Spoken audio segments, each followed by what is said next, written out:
कांग्रेस दागी व्यक्तियों के खिलाफ करेगी कार्रवाई। चित्तौड़गढ़ में गोविंद सिंह डोटासरा तथा टीकाराम जूली का दौरा। एक शादी समारोह में शामिल होने के लिए छोटी सादड़ी जाने के दौरान नेता प्रतिपक्ष राजस्थान सरकार टीकाराम जूली और कांग्रेस के प्रदेश अध्यक्ष गोविंद सिंह डोटासरा का चित्तौड़गढ़ में प्रदेश कांग्रेस कमेटी सदस्य प्रमोद सिसोदिया और धेरूलाल चौधरी के नेतृत्व में कार्यकर्ताओं ने स्वागत अभिनंदन किया। इस दौरान बड़ी संख्या में कार्यकर्ता मौजूद रहे।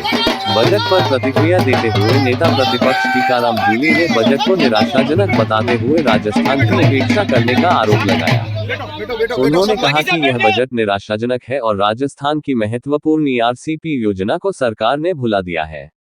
वहीं बजट पर प्रतिक्रिया देते हुए प्रदेश अध्यक्ष गोविंद सिंह डोटासरा ने कहा कि टैक्स के मामले में दी गई छूट छलावा है। सरकार को बजट में कर्मचारियों के लिए विशेष योजना बनाकर काम करना चाहिए था। पुरानी पेंशन योजना जो राजस्थान सरकार ने लागू की थी उसके बारे में कोई बात नहीं की गई। वहीं चित्तौड़गढ़ के चर्चित पूर्व सभापति सेक्स स्कैंडल मामले में कहा कि दागी व्यक्तियों के खिलाफ पार्टी कार्रवाई करने के लिए तैयार है। कोई कार्यकर्ता हो, पदाधिकारी हो या जनप्रतिनिधि हो, कार्रवाई की जाएगी। जिला अध्यक्ष इस मामले में अनुशंसा करें, निश्चित रूप से कार्रवाई की जाएगी। केंद्रीय बजट ने बहुत निराश किया है और तीसरा टर्म है मोदी जी का। जो मोदी जी ने 2014 में जनता से वादे किए थे, महंगाई कम करूंगा, बेरोजगारी खत्म करूंगा, नौजवान को शक्ति दूंगा, नौजवान को रोजगार दूंगा, खेत खलियान किसान की मजबूती की, मातृशक्ति की मजबूती की जो बातें की थी वो सब हवा हवाई है। राजस्थान के लिए भी इस बजट में कुछ भी नहीं है। राजस्थान का नाम तक का जिक्र नहीं किया गया, जबकि मोदी जी ने खुद ने 2018 में कहा था कि ईआरसीपी को राष्ट्रीय परियोजना हम लोग घोषित करेंगे। कल यहाँ पर महामहिम राज्यपाल के अभिभाषण में भी सरकार ने ये कहलवाया कि जो ईआरसीपी थी वो वसुंधरा राजे जी ने एक बहुत ही शानदार योजना बनाई थी, जिससे किसानों को पेयजल और सिंचाई का पानी मिलेगा। और उसी डबल इंजन की सरकार ने न तो पैसा दिया, न स्टेट ने दिया, न सेंटर ने दिया, और उसका नाम भी चेंज कर दिया।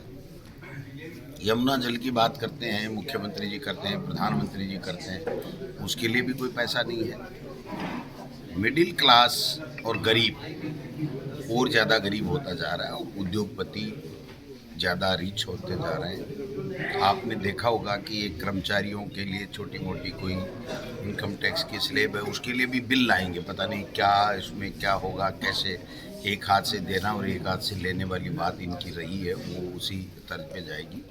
ओपीएस कर्मचारियों के लिए एक बहुत बड़ा सोशल सिक्योरिटी थी और राजस्थान में है, हमारी सरकार ने लागू की थी, उसके बारे में भी उन्होंने जिक्र नहीं किया। एक नई पेंशन की बात कर दी, जबकि ओपीएस सबसे बेस्ट थी। तो एमएसपी की कोई बात नहीं, सोशल सिक्योरिटी की कोई बात नहीं। तो फिर ये इस तरीके के आंकड़ों का बजट पेश करने से फ़ायदा क्या हुआ, किसको हुआ? आज राजस्थान में पीने का पानी नहीं है, शुद्ध पानी नहीं है। बांसवाड़ा में रेल की आवश्यकता है, कोटा में एयरपोर्ट की आवश्यकता है, ये चीज़ें हैं कहाँ? कहीं जिक्र भी नहीं है। तो आप समझ सकते हैं कि न आदिवासियों के लिए, न दलितों के लिए, न पिछड़े के लिए, न नौजवान के लिए, न किसान के लिए, न बच्चों के लिए, किसी के लिए भी इस बजट में कोई राहत नहीं है। बात बताओ कि टैक्स फ्री नहीं है, टैक्स के लिए कानून लेकर के आएंगे, उसमें पता लगेगा इन्होंने छोटी मोटी राहत दी। कितने सालों से डिमांड कर रहे हैं कर्मचारी और मिडिल क्लास, तो उससे सब कुछ भला हो जाएगा। उससे जो पेट्रोल का भाव है वो कम हो जाएगा, जो कच्चा तेल जो मिल रहा है वो सस्ता मिल रहा है, और उसके ऊपर कितनी एक्साइज ड्यूटी इन्होंने लगा रखी है, तो क्या वो कम हो जाएगी? अगर वास्तव में लोगों का ध्यान रखना था तो इनको पेट्रोल सस्ता करना चाहिए था, कर्मचारियों के लिए कोई अच्छा सा इनको कोई वेलफेयर के लिए बात करनी चाहिए थी, और गरीब को कैसे ऊपर उठा सके इस बात को करना चाहिए। जातिगत जनगणना जब तक ये नहीं कराएंगे, जब तक नहीं घोषणा करेंगे, तब तक जो जिसकी हिस्सेदारी है उसको उतनी भागीदारी नहीं मिलेगी। तो जो हमारे नेता राहुल गांधी जी कह रहे हैं, अब इनको तो कांग्रेस को गाली देना है, कोसना है, कांग्रेस के नेताओं को कोसना है, गांधी परिवार को कोसना है। इसके अलावा इनको कुछ भी नहीं करना और केवल एजेंसियों का दुरुपयोग करके धार्मिक उन्माद फैला करके इनको अपनी राजनीतिक रोटियां सेकनी। सर, चित्तौड़गढ़ का एक बहुचर्चित यौन शोषण मामला है पूर्व सभापति का। उसमें जिलाध्यक्ष जी ने कहा था कि हम अनुशासनात्मक कार्य करेंगे, प्रदेश अध्यक्ष के पास फाइल है। क्या स्थिति है इस मामले में? क्योंकि कांग्रेस के कई बड़े नेताओं के नाम लगातार ऑडियो और वीडियो अभी है कुछ, वो पद पे है, आज ही हटा देते हैं। है कोई पद पे है तो हटा देते हैं आज ही।